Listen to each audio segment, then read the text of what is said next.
Mangrove বা লবণাম্বুজ এক বিশেষ ধরনের উদ্ভিদ যা সাধারণত সমুদ্র উপকূলবর্তী অঞ্চলের নোনা বা লবণাম্বুজ জল বা পানিতে জন্মায়। বাংলা শব্দ লবণাম্বুজ বিশ্লেষণ করলে দুটি শব্দ পাওয়া যায়, লবণ এবং আম্বুজ, যা জলে জন্মায় অর্থাৎ লবণাক্ত জলামাটিতে জন্মানো উদ্ভিদ। ম্যানগ্রোভ উদ্ভিদের অভিযোজন 100টিরও বেশি গাছ ম্যানগ্রোভ বাস্তুতন্ত্রে জন্মায়। কয়েকটি ম্যানগ্রোভ গাছের উদাহরণ হল সুন্দরী, গরান, গেওয়া, কেওড়া ইত্যাদি। শ্বাসমূল সহ ম্যানগ্রোভ উদ্ভিদ।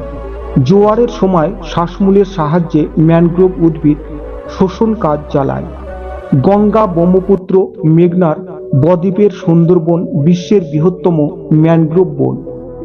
এর নাম সম্ভবত হয়েছে সুন্দরী গাছের নাম থেকে। এটি অন্যান্য ম্যানগ্রোভ জঙ্গলের থেকে বেশি বৈচিত্র্যপূর্ণ।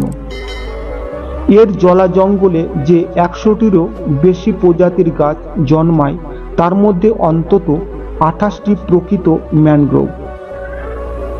শ্বাসমূল ছড়ানো মূলতন্ত্রের ঊর্ধ্বমুখী শাখা যা ভূমি এবং জলতলের উপরে জেগে থাকে এবং এর ডগায় নিউম্যাটোফোর নামে শ্বাস ছিদ্র দেখা যায়।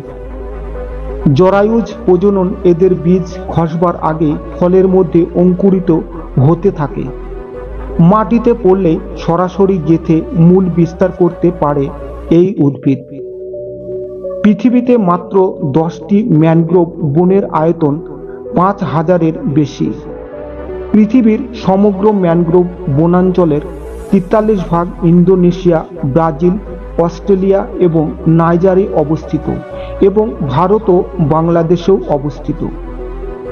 সুন্দরবন বিশ্বে একক বৃহত্তম ম্যানগ্রোভ বন, যা ইউনেস্কো ঘোষিত ওয়ার্ল্ড হেরিটেজ সাইট হিসাবে বিশ্বের বুকে পরিচিত।